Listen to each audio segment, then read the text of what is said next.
Hello and welcome to the ProCE podcast. Today's episode features Dr. Kathryn Maples, a clinical pharmacy specialist at Winship Cancer Institute and adjunct clinical assistant professor at Mercer University College of Pharmacy and Philadelphia College of Osteopathic Medicine, and Dr. Tim Peterson, clinical pharmacy specialist from Memorial Sloan Kettering Cancer Center. They will be answering frequently asked questions in multiple myeloma care and sharing their views on the future of myeloma treatment, CAR T-cell and BCMA-directed therapies, cost considerations for novel therapies, and supportive care measures. This episode is part of a larger educational program titled Treatment Options in Relapsed Refractory Multiple Myeloma, Pharmacists' Perspectives. For more information on Dr. Maples and Dr. Peterson, along with a link to the complete program, please visit the show notes for this episode. The first question we have is, what are the key take-home points that you'd like the audience to know in the multiple myeloma setting? I think some of the key takeaway points from my perspective, and I'll pass it over to Tim, are that the relapse refractory landscape of myeloma is continuing to change. We're seeing drugs being moved that were only being used in the relapse setting. We're seeing them be used into the initial induction setting, for example, daratumumab. So that's going to continue to impact what we can select and use in the relapse setting. So I think one of the biggest takeaways is that it's continuing to evolve and change. And then secondly, that just thinking about your patient and thinking about what they have previously seen and how can we expose them to novel agents, because those novel agents and novel mechanisms that they haven't seen before will help achieve deep and durable responses. So switching from someone progressing on a LEN maintenance, switching to pomalidomide, switching to carfilzomib, using some of those second generation PIs and IMiDs can help achieve the deep and durable responses. But I think that it is an ever-changing landscape. Yeah, I would echo Kathryn. I think this is a really exciting time for multiple myeloma, and it's an exciting time for pharmacists to be involved in the care of myeloma patients, because there are so many novel agents that have come out and new combinations, and we're learning a little bit more about sequencing. We're starting to have more emphasis on like Kathryn talked about, the CD38s in combination with pomalidomide in second line. That's become much more of a staple than we had in years prior. So we're getting a lot of novel agents, and it's very patient specific that we have different options available to them. That clearly we need to keep their quality of life in mind and their preference. And we're lucky enough that we have a lot of options for them to be able to really play an active part in their treatment. And in addition to all these regimens, therapeutic agents coming in the not so distant future either. So we have bispecific T-cell engagers that are in mid to late phase clinical trials now that are targeting BCMA and are targeting GPCR5D and all sorts of different targets and novel agents that will continue to come in the next couple of years. So it's already becoming a little bit seemingly overwhelming, but exciting for the options that we have. And there's really no sign of it slowing down in the next couple of years. The durability of idacabtagene looks to be significantly less than other CAR T products used for other cancers. What do you suggest if a patient fails idacabtagene? So that's a question we're going to probably get more insight into in coming years. So it's obviously the first CAR T-cell construct that we have, but we also have additional ones that are forthcoming. Cilta-cel has a PDUFA date coming in November, I believe. So similarly, targeting BCMA, we're going to be learning more about the depth and durability of that. But the unfortunate thing that we know with multiple myeloma is, even with all these novel agents, is that it's still incurable. Even with CAR T-cells and with autologous stem cell transplant and allogeneic stem cell transplant, it is still incurable, unfortunately. So I think as we get more of these kind of CAR T-cell constructs with different domains and co-stimulatory domains, we're going to be able to probably improve upon the depth and durability and the surrogates for depth of response, particularly minimal residual disease, which is coming more and more into play. But I think with optimization of future constructs of CAR T-cells and even learning more about ide-cel, we'll be able to get deeper and more durable responses. Are there any patient characteristics or comorbidities that would help you decide when to use one of the BCMA targeted agents versus selinexor combinations or melphalan? Yeah, that's a good question. So I would say it often does get presented to the patient as, or here in my practice, it can be presented to the patient as belantamab as one option to pursue, or a selinexor-based regimen.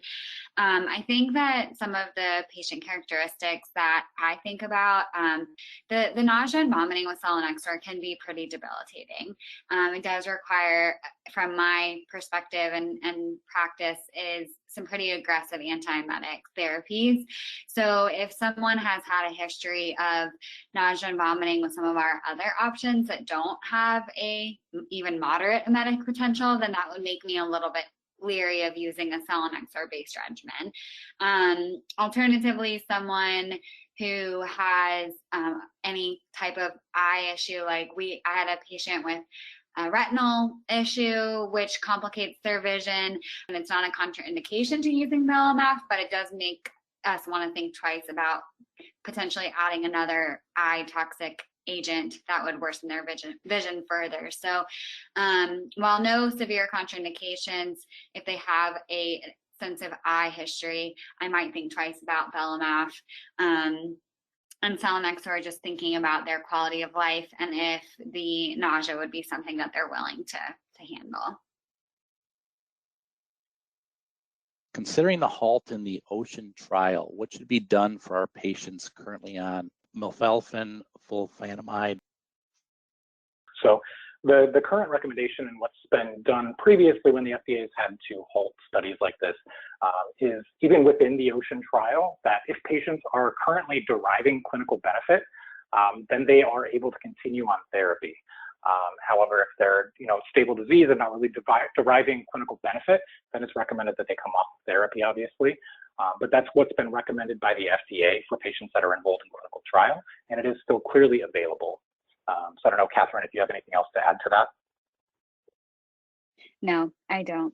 I will say I have not heavily used this drug in clinical practice, so I can't speak to personal experience on this one, but that would be what I've seen with other drugs as well.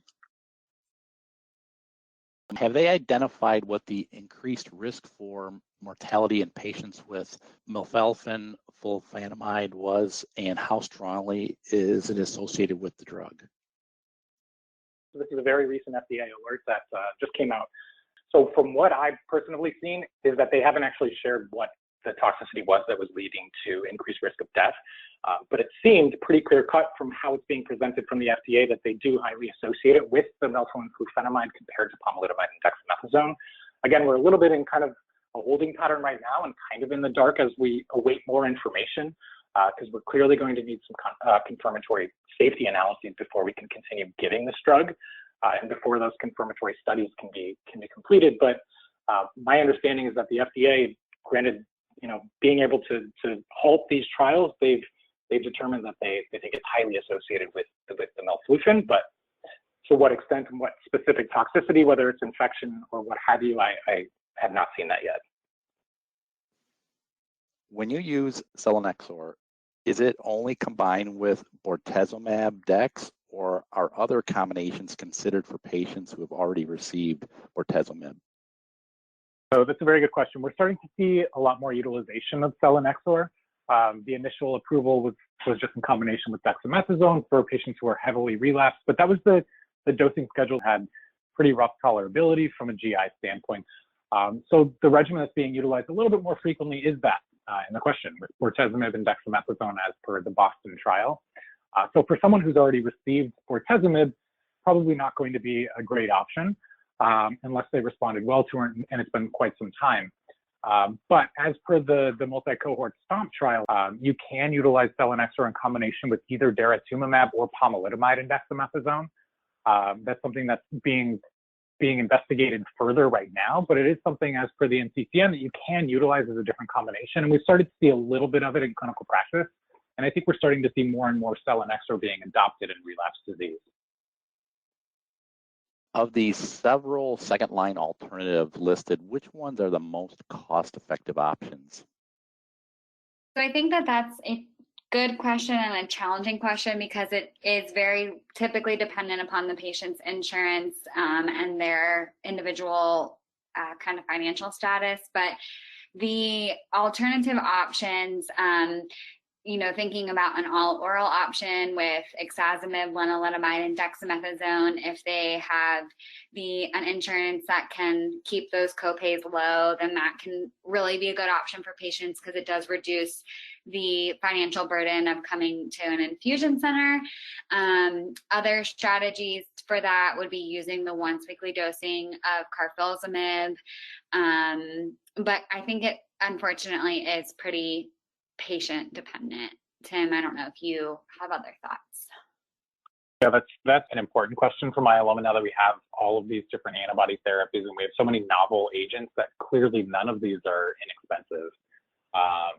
Truthfully, I don't have a lot of experience from the managed care side of things. I know that there is some literature available for kind of the cost-effective analyses for these regimens.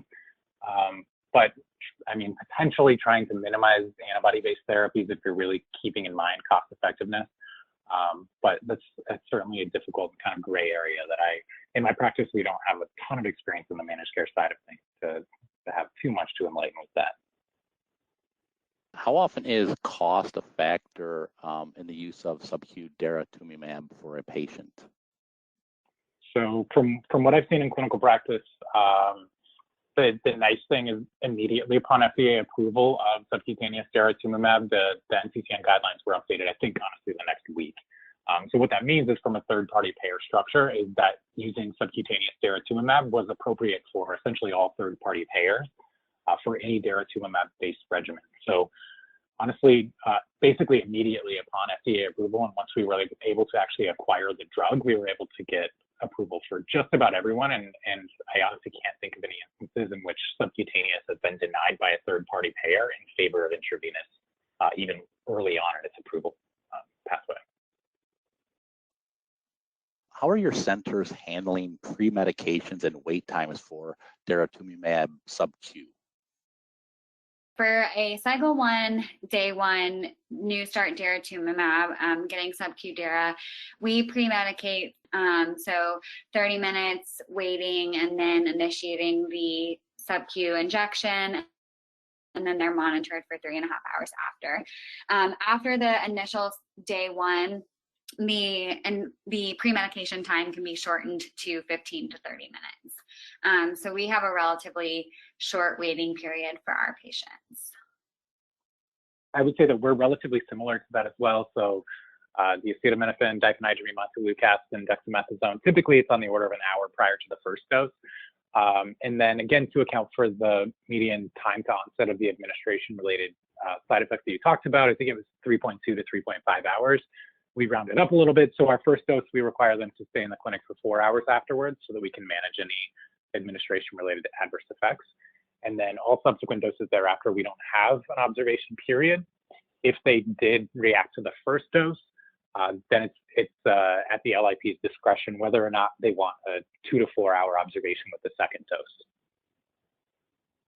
Given the low rate of TLS with Venclexta in the multiple myeloma setting, is aggressive hydration plus or minus allopurinol needed?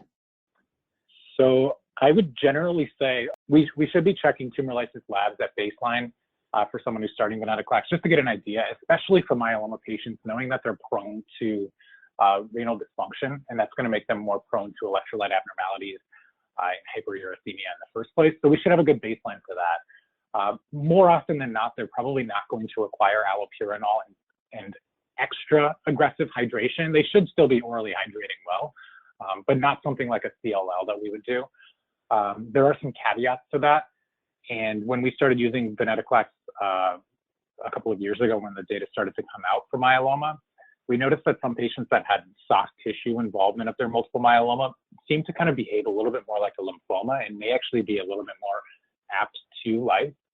So those patients we've been a little bit more careful with, and we've titrated them closer to a CLL type titration, certainly not as slowly as they would do. but a little bit more than we would for more of kind of standard myeloma patient. I don't know if that's been kind of similar to your experience, Kathryn. Yeah, I agree. We do not start all of our venetoclax patients on allopurinol just for the venetoclax. If they have a high disease burden, high light chains when we're starting, we might think about allopurinol, but it's not a standard for everyone. We don't standardly hydrate everyone either. And we tend to do a pretty quick ramp up if needed at all. But I would agree with Tim that the patients with extramedullary disease would be the ones I would be more cautious with. Thank you, Dr. Maples and Dr. Peterson, for your answers to these important questions, and thanks to you listeners for joining us. As a reminder, to view the full program, treatment options in relapsed refractory multiple myeloma, pharmacist perspectives, please click on the link in the show notes. Thanks for listening.